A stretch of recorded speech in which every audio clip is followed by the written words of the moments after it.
It's vegan recipes with Pat and Emily. Here's part 2 on our rice series, how we like to cook our rice. Today on It's Vegan, I want to show you how I cook my rice. Today I will be using parboiled rice, and I don't follow the instructions that are on the package. I'm showing you a large batch. I will be using 4 cups of parboiled rice. I've put almost a tablespoon of salt on it, and I'll put it in my pot. And I'm going to toast it. So I want to show you like a large batch, and then I want to show you a small batch that I'm doing. You can also use this technique for cooking other kinds of rice, just not instant rice. You will need to stir this frequently. As I'm toasting this, it will take at least 5 minutes to do this large batch, and the grains are going to change color slightly. It will happen a little quicker on this smaller batch, but I did want to show you how to do a smaller batch. Something that I'm doing with this small batch, since I know what I want to serve it with, I will be adding some onions and parsley to it to make it a savory rice. Around the edges, you can see how the rice is changing in color. You will need to keep stirring it. And the original recipe used butter or oil to help toast the rice. If you listen carefully, you'll hear it popping slightly. You might even see it moving while I'm not stirring it. You can see it right there. It's dancing. It's dancing, that's right.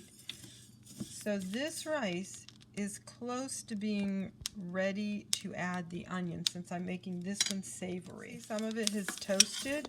It's about done. I'm adding the onion now.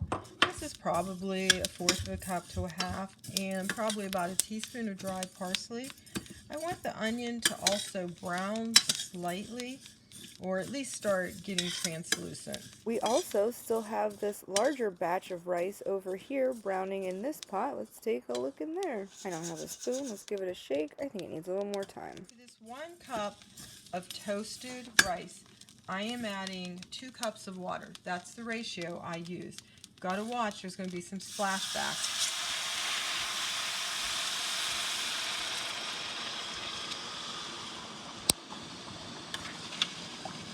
Give it a stir.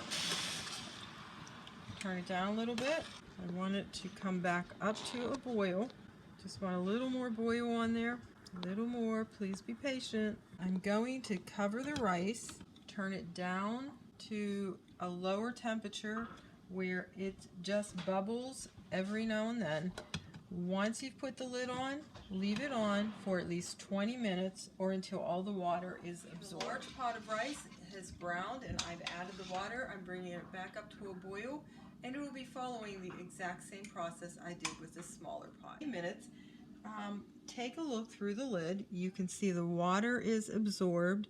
You know that with this bigger pot because you see some of those sink spots, and this one's, I'll lift it, it's a little harder to tell, but again, you see some of those areas. You'll notice how fluffy it is. It is done. We're not going to do a taste test for this week, but we hope that you join us next week for the last part of our series where we show you some things that you can do with that big pot of rice. Please join us next week for the last part of our series, Big Batch Rice.